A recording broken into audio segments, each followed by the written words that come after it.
The stars were calm. The earth was quiet. People went to school, to work, and played games on their phones. They had no idea that today could be their last day. Far above Earth, hidden in the dark of space, a massive alien fleet floated silently. It belonged to the Gorvax Empire, the strongest military power in the galaxy. More than 900 warships, each the size of a city, surrounded the planet. Inside the command ship stood Commander Vorak, a tall alien with silver skin and glowing red eyes. Looked at Earth through the glass window and clenched his fists. All ship's ready, Commander, said his assistant. We await your command to destroy the human planet. Vorak didn't speak. His face was cold. His heart was harder than steel. For 60 years, the Galactic Senate had watched humans. Their technology was growing fast. It's too fast. Their kindness, their unity, even in pain, scared many alien empires. Some called humans dangerous fools. Others called them the smiling virus. One thing was clear. Humanity was different. Vorak remembered the Senate's last order. Humans must be removed before they infect the galaxy. And now, here he was, one button away from destroying Earth. But he hesitated. Instead of giving the order, he turned to his assistant. Show me the human files again? The assistant blinked. Commander, do it. A large screen came to life. Images and videos flashed of humans helping each other during floods, wars, earthquakes. A man running into a burning house to save a stranger's dog. A little girl giving her only meal to a hungry refugee. A soldier refusing to shoot an enemy who had dropped his weapon. These are not acts of weakness, Vorak said softly. This is something else. Commander, they are emotional, illogical, dangerous, or they are something we do. Not understand, Vorak replied. There was silence. Then Vorak made a decision that would change history. He walked to a control panel and pressed a different button. Send a probe to the surface. I want to see them with my own eyes before I end them.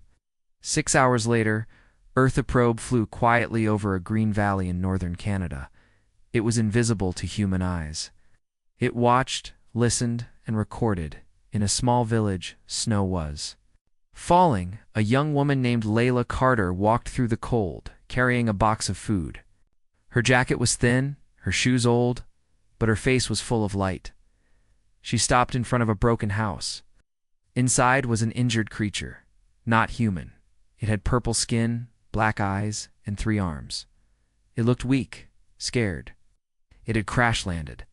A few days ago, Layla had found it near death and brought it here. She'd know where it was from. She didn't care. You'll be okay, she whispered, placing the food beside him. Eat slowly. The alien spoke weakly. Why help? Enemy. Layla smiled. Because you're hurt. Because you need someone. That's enough for me. Probe zoomed in. It recorded every word. Back in the ship, Vorak watched. He didn't blink. She helps a creature that could kill her, he said. She has nothing, yet she gives everything. His assistant was confused. It is madness. No, Vorak replied. It is. Indestructible kindness. Orbit Gorvax command ship. The other commanders were angry. She is just one. Human, one shouted.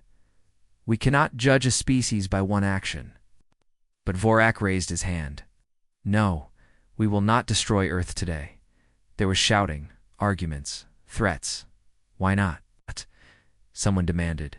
Because I fear that if we destroy them, Vorak said slowly, we might destroy something the galaxy has never had, true kindness. Cliffhanger ending, the probe sent one last image before shutting down. Layla was sitting beside the alien, holding his hand. Snow fell outside. A small candle burned in the corner. Back on the command ship, Vorak stared at the screen. He whispered, what kind of people help even their enemies? The stars outside flickered. Earth was still alive. But now, the whole galaxy was watching. The alien lay weak on the floor. His wounds had not healed, but he was alive because a human saved him. His name was Zekir, a low-level criminal from the Dravik race. He had stolen a small scout ship and escaped prison. During his flight, His ship lost control and crashed on Earth, a planet he was told to hate.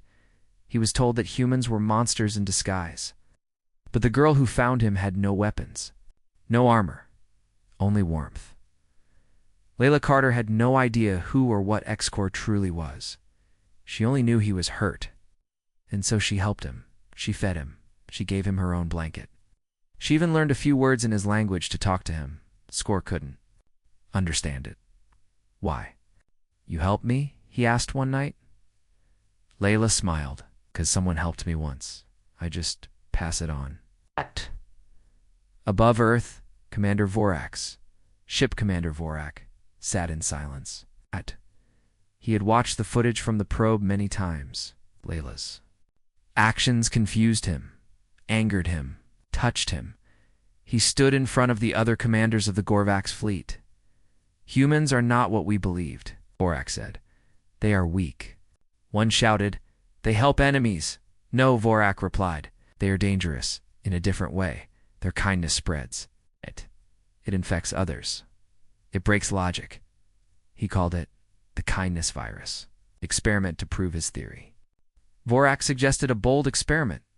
We will send hidden agents to Earth, disguised as helpless beings. Thieves, liars, even enemies. We will see how humans treat them. The council laughed. You want to test kindness? Yes, Vorak said, because if it is real, it is the most powerful weapon in the galaxy. On Earth, the tests begin in cities, forests, and refugee camps. Aliens arrived in disguise. A fake refugee sat alone in a busy street.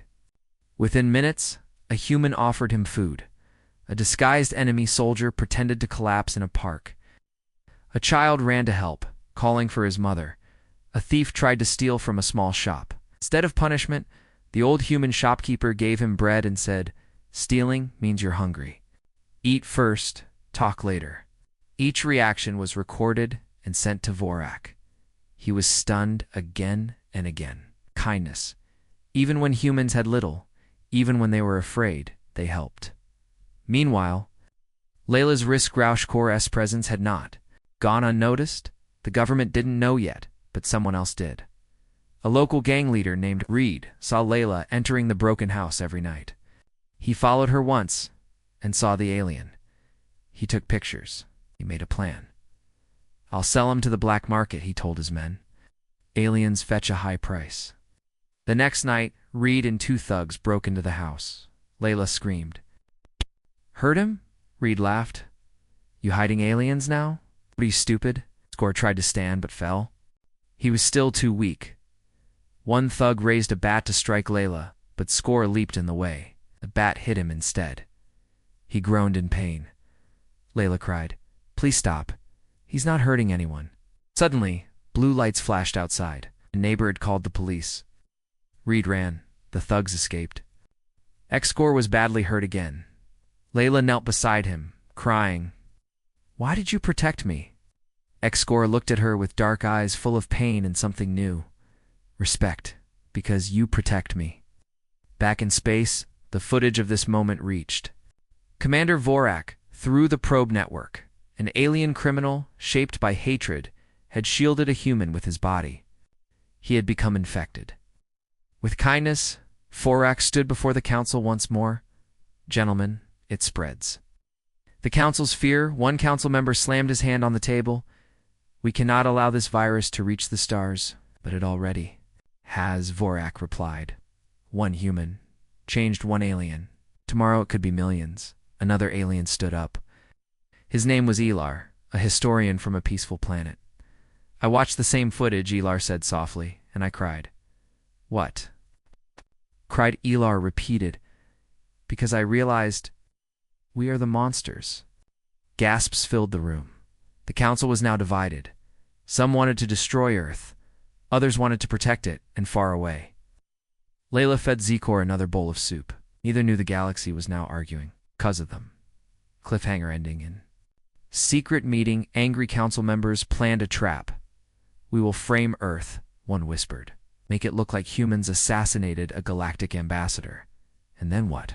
We will finally have reason to end their kindness forever. The stars no longer felt safe. Deep in the Galactic Senate, powerful species gathered in secret. Their fear was growing. One human girl had helped an alien criminal. One criminal had risked his life to protect her, and now kindness was spreading. Like a silent storm, we must test them further, a senator hissed. And if they pass again, another asked, then we destroy them before they infect the rest of us.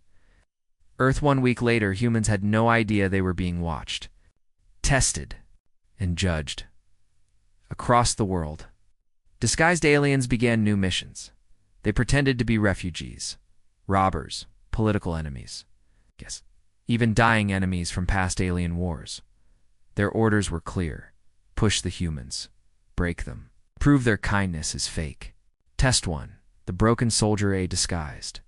Alien in human form limped into a veteran shelter in New York. His fake story was simple. A was an ex-soldier who had killed civilians during war. He was full of guilt and shame. He expected rejection, but instead, a real human veteran placed a hand on his shoulder. "It's okay," the man said. "We've all made mistakes, but you're still welcome here." He gave him food, a blanket, a place to sleep.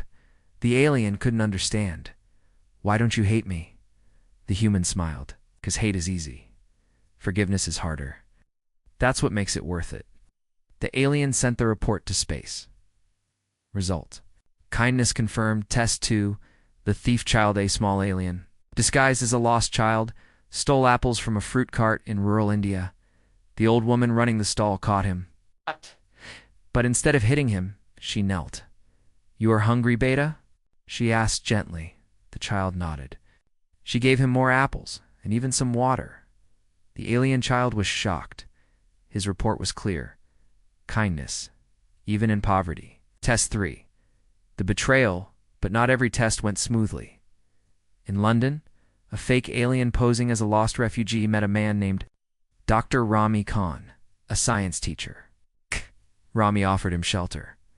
But the alien planted a fake bomb in Rami's lab, then tipped off the authorities anonymously. Making it look like Rami was helping alien terrorists, police raided the lab. Rami was arrested. News channels exploded with hate. People threw stones at his house. He lost his job. But when asked why he helped the alien, Rami only said, "Because I believed he needed help. I still do." Even after betrayal, he refused to. Hate Galactic Senate debate. Reservoir stood before the Senate again. The data was in. In every test, he said, humans showed kindness, even when it cost them. Some senators looked disturbed, others angry. "This is unnatural," one barked. "No," Vorak replied. "This is evolution." An older senator stood. Her voice was calm, but dangerous. "If they are this kind now, what will they become in 100 years? A race of saints, heroes, leaders?" The room grew quiet. Then she added, "Or manipulators." That word hit hard. "Kindness can be used as control," she said. "Make someone trust you, then rule them." The framing plan begins in the shadows of the galactic system. The trap was being prepared. A secret plan was in motion. An ambassador from the peaceful Therian species was visiting Earth, unknown to both humans and Therians. His security was already compromised. A shape-shifting alien, paid by anti-human senators, had taken the form of a human rebel. The mission: kill the Therian ambassador. Leave human fingerprints on the weapon. Earth, a kind stranger, meets the ambassador, the real Therian ambassador. It's a fragile being with crystal blue skin. Walked through a nature reserve in Japan. He was fascinated by Earth's trees. Suddenly, a wild dog approached him, growling. The ambassador froze. A young woman nearby, a jogger, stepped in between. "Hey, go away!" she shouted, waving her arms. The dog backed off. The ambassador stared at her in awe. "You protected me. You looked scared," she said with a smile. "I didn't even know what species you were, but you helped me anyway." It shrugged. "Why not?" That moment was his last happy memory. Cliffhanger ending that night. The ambassador was murdered. The fake human was caught on camera, perfectly matching Earth DNA and face scans. News exploded across galaxies. Human Terrorist assassinates Therian ambassador. Riots broke out. Sanctions began. Earth was called to stand trial before the Galactic Senate commander. Vorak watched the news and whispered, "They are framing humanity because they fear its kindness more than its weapons." On fire, not with war, but with hatred. News channels across planets screamed the same words: "Human kills Therian peace ambassador. Earth must pay." Kindness was a lie. Millions believed it. Billions feared it. And some were ready to strike. But on Earth, people were confused, hurt, and scared.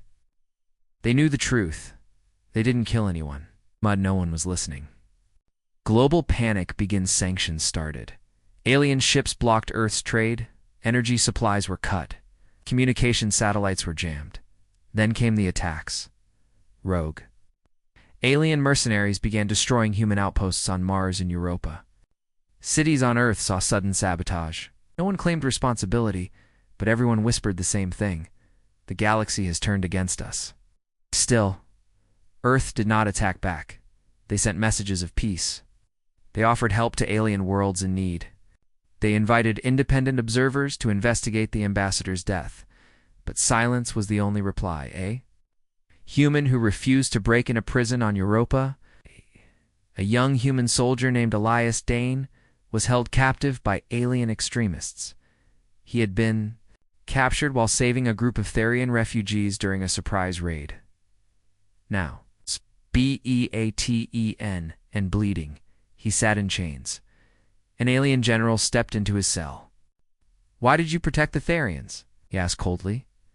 Elias raised his swollen face. "Because they were scared. They are not your people." Elias smiled through bloodied lips. "They were in danger. That's all I needed to know." General frowned. "You people are strange." Elias laughed softly. "That's what they always say before they change." A child learns kindness in a refugee camp on the dark moon of Selner. Hundreds of alien children were left homeless by civil war. Among them was a young alien girl named Kari. Her parents had died. She hated humans. She had seen the news. One day, a medical ship from Earth arrived with supplies and doctors. A nurse named Maria, soft-spoken and kind, treated the sick children. Kari refused help. "Go away, murderer." But Maria knelt in front of her. "I'm sorry you lost your family," she said gently. "But I didn't hurt them, and I'm here to help you live." Kari was silent. Maria offered her a blanket. "You don't have to like me, just stay warm." That night, Kari didn't sleep alone for the first time in months. Commander Vorak watches in orbit above a silent moon. Commander Vorak stared at the reports coming in. Despite being hated, hunted, and blamed, humans continued to show compassion. He opened a video feed. Maria wrapping Kari in a blanket. Another feed, Elias, bleeding, but refusing to curse his captors. And another, Layla, still hiding Zakor, even though she was now under government surveillance. "These creatures," Vorak whispered, "they are made of mercy." His assistant said, "It makes them weak." "No," Vorak replied. "It makes them terrifying." The Council's secret vote in, the Galactic Senate, a shadow vote began. The question was simple. Should Earth be erased? It was not war. It was extermination. Planets voted yes. Yes, yes, no. Yes, no. Yes. It was nearly decided.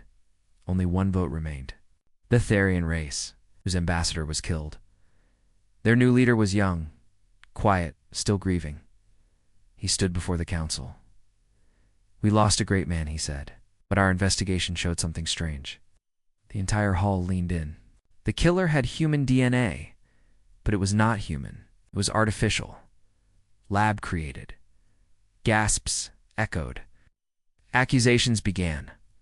"We are not sure who did it," he continued. "But I know one thing." He paused, looking at the council with tears in his eyes. Kindness like theirs doesn't fake itself. Then he sat down.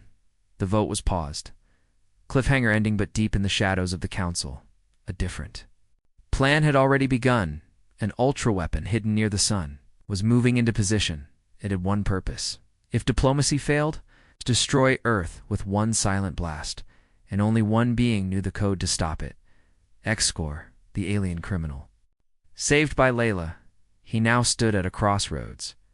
He could run and hide forever. Or he could return and protect the people who once protected him. 100 stars lit the sky in the center of the galaxy. The Great Hall of Justice floated above a dead sun, an ancient place where civilizations had been judged for centuries. Now, for the first time in galactic history, humanity was on trial. Arrival 2 humans stepped out of the Earth delegation shuttle. One was Layla Carter, the same girl who once helped an injured alien in a quiet, snowy village. The second was Elias Dane, the soldier who forgave his torturers and gave hope to a young alien child. They wore no armor, no weapons, only truth. Hundreds of alien eyes watched them with hatred, fear, and curiosity. The Charges A voice echoed through the hall, loud, mechanical. Humans stand accused of deception, manipulation, emotional warfare, and the assassination of Ambassador Theros. Layla stepped forward. We didn't kill the ambassador. Do. You have proof? The judge asked. Not yet, she said. But we have something else. A question filled the chamber. A question. The judge frowned. Layla nodded. If we are as dangerous as you say, then why haven't we attacked back? The evidence of Mercy Elias took out a data chip. This contains 200 recorded cases. In every one, a human shows kindness, even after being hurt, betrayed, or lied to. Screens lit up around the hall. Maria wrapping a hostile alien child in a warm blanket. Leah's bleeding in prison, still smiling. Layla giving food to a criminal. The crowd was silent. The argument to senator from the Jarkon species stood. This proves nothing. Kindness is a trick. It's how they earn trust, and then take control. Another senator! From the peaceful Vereen, people replied, or maybe it's just who they are. Lies, a Jarkon senator shouted. They are spreading emotional poison. Layla looked at them all. We are not perfect. We've made mistakes, but we don't offer kindness to control. We offer it because we know what pain feels like, Elias added. Kindness isn't our power. It's our choice. It's an unexpected Elijah Stin. The doors burst open. Score stepped. In alive, walking, changed. The crowd gasped. He was supposed to be dead. Wanted criminal. I was your proof, he said, standing beside Layla. I was your test. I came to Earth broken. She healed me. He looked at the judges. Want truth? Then hear this. Humans saved me. Not because I deserved it, but because I needed it. Paused. I was your spy. I saw their kindness. I was infected by it. He smiled, and I never want to be cured. The turning point, then he held up a data stick. This is the real proof. I stole it from the assassins who framed Earth. The DNA used in the murder was grown in a lab. By someone inside this council, the hall erupted in chaos. The judges demanded silence. Security bots surrounded the room. The data was verified. It was real. The betrayer. Revealed the traitor was exposed, an elite senator from the Krovac Empire, one who had long feared Earth's rise. He stood, angry and proud. I did it because you're fools. You don't see it. Their kindness will change everything. The galaxy cannot survive love like that. It makes warriors hesitate. It makes leaders soft. It spreads too fast. He pointed at the humans. They will win not with weapons, but with hearts, and that is the most dangerous victory of all. Guards dragged him away, but his words stayed. The verdict towers passed. Finally, the head judge spoke. Earth is cleared of all charges. Cheers, tears, relief, but the judge raised a hand. However, we issue a warning. Everyone listened closely. Your kindness is powerful, but power always brings fear. Be ready.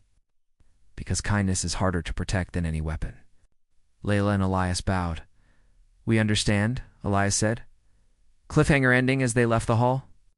Layla turned to Score. Why did you come back? He smiled. Because I couldn't live with your kindness unless I stood beside it. Far away. On a lonely rock near the sun, a hidden weapon activated. Someone somewhere had just entered the code to launch it. The courtroom was silent now. Earth had been cleared of all charges, but peace did not last. Far across the stars, a hidden signal blinked. Silent weapon awakened, and a forgotten war was reborn. The secret weapon moves in the shadows near the sun. A giant ship, the size of a moon, came to life. It had no name, no crew, only a single mission: destroy Earth. It had been hidden there years ago by a secret faction within the Galactic Council, one that feared humanity's rise. Now it was moving. Earth, a day of celebration, turns dark in New York, London, Lagos, Tokyo. People cheered the verdict. Children waved flags. Elders cried. The words, "We are not alone, and we are not the enemy," filled screens. But then, signals vanished. Satellites went silent, and deep space radars picked up something. Huge panic returned. Galactic Space, two factions collide not. Everyone wanted Earth destroyed.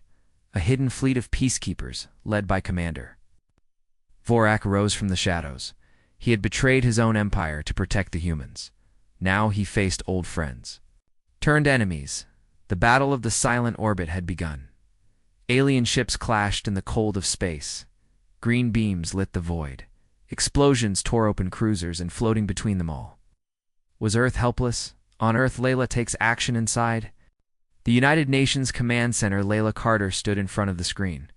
"This weapon," she said, pointing at the moving red dot, "is headed straight for us." "We can't stop it with our tech," someone asked. "Then what can we do?"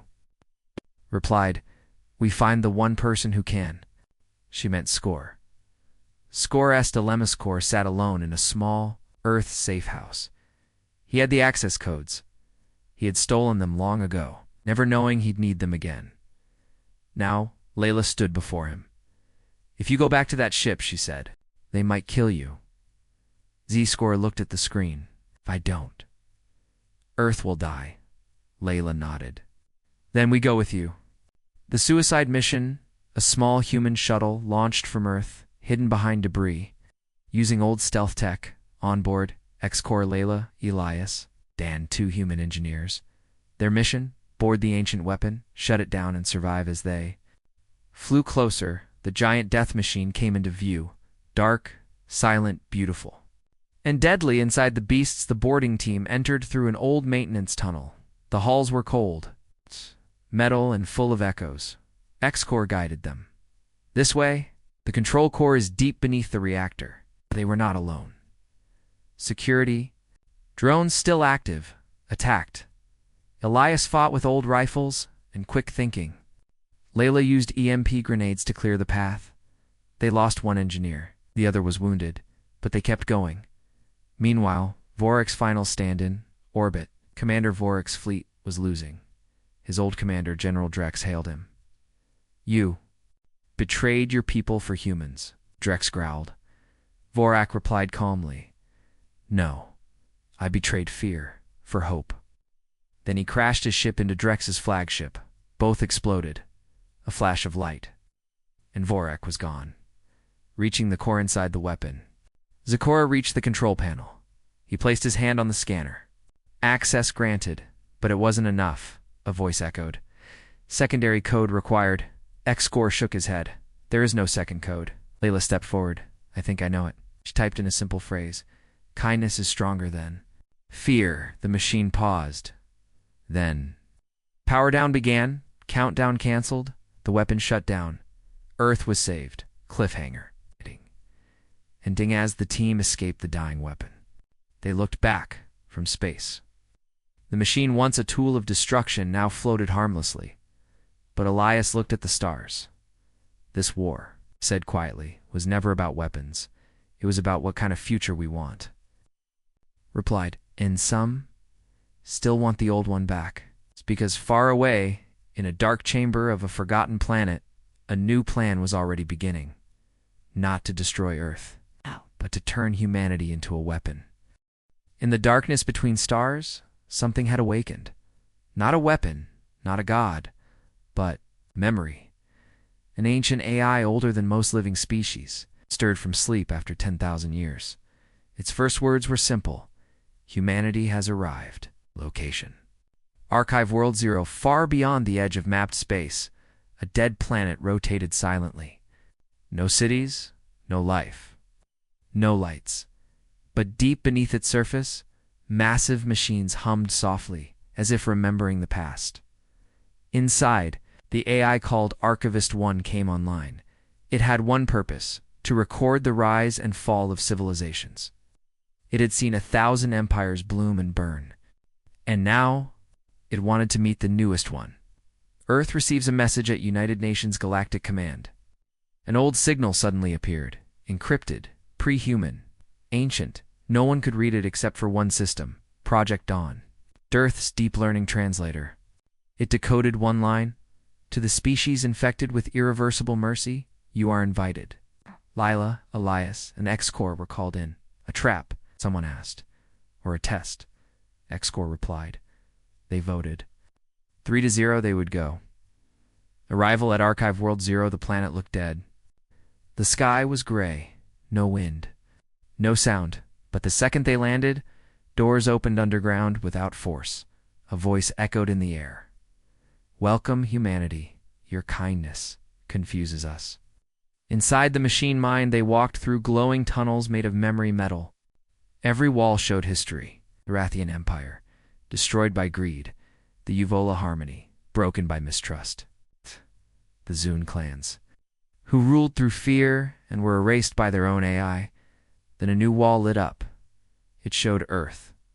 Humans feeding the hungry, soldiers refusing to kill, a child hugging an alien. Layla helping Z-Score. The AI spoke again. "You are the only species to rise through kindness instead of conquest." Elias asked. "Why does that scare people?" "Because you break the pattern." "The kindness algorithm," the AI continued. "We created an algorithm long ago to predict every new species. 99.7% followed the same path: survival, fear, domination, collapse. But then, your kindness infected our data. We call it the kindness algorithm." Layla frowned. "What does it do?" "It changes everything."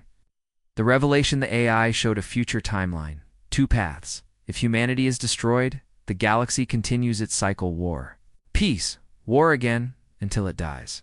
If humanity lives and shares its kindness freely, empires fall, but a new era begins.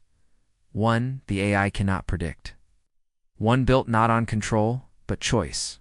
You are the variable, the codebreaker.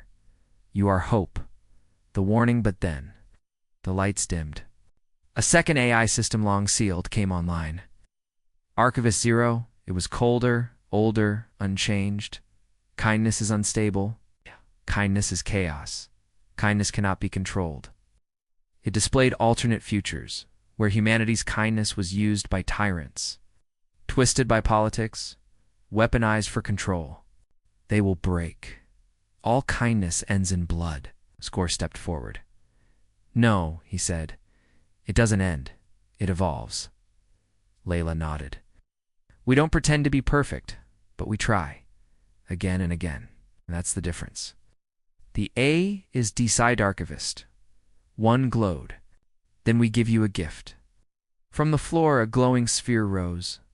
"This is the seed of synthesis, a living archive of every lesson, every mistake, and every act of kindness recorded over 10,000 civilizations.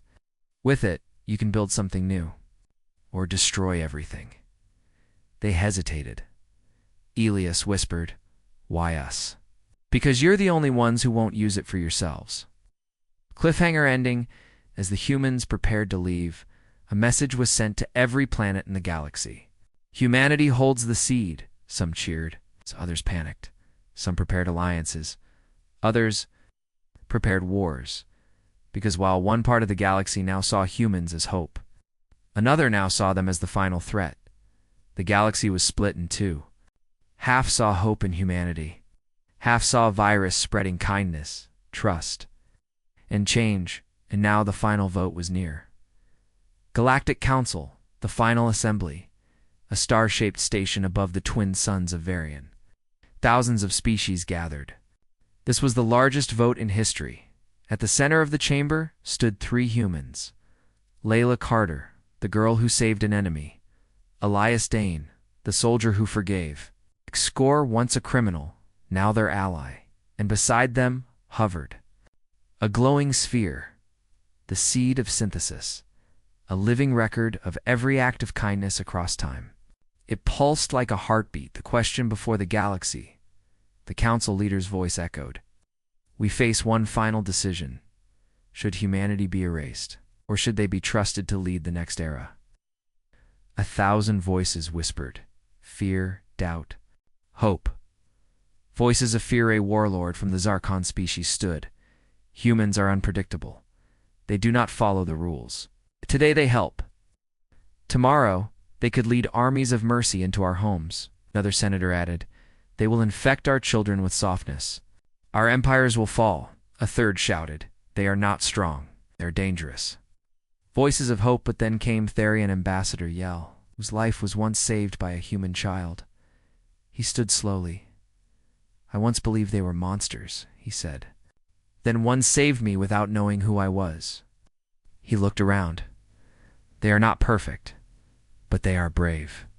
Not because they fight, but because they forgive. Layla's final speech. Layla stepped forward. She held up the seed. We didn't ask for this. We didn't want power. We only wanted to be seen as we are. She paused. Yes, we are flawed. We get angry. We fail, but we choose something most don't. She looked around. We choose kindness. Not because it's easy, but because it's hard. She placed the seed on the floor. If you think we're not ready, take it back. If you think we are, let us walk beside you. And then she stepped away. The vote silence. 1,000 species placed their votes. One by one, lights blinked across the chamber. Yes, no, no, yes, yes, no. Final count, 500 to 500. Deadlock, gasps. Filled the air. The council leader looked up. There is one final vote. Everyone turned to see. Archivist 1, the ancient AI, neutral and eternal. It had never voted before. Now it spoke. I have seen 10,000 civilizations rise and fall. All were brilliant. All were strong. All collapsed. Except one. One that may fall again and again, but stands back up. Yes. One that creates kindness, not commands it. I vote. Yes. The chamber erupted. After the vote, humanity was no longer a threat, nor a target. They were something else now. A beginning. Alien ambassadors came to Earth. Children learned Earth languages in distant planets. Hospitals opened on moons that had never known medicine. Z-Corps was named Peace Envoy between 3 galaxies. Layla returned to her village quiet, but remembered.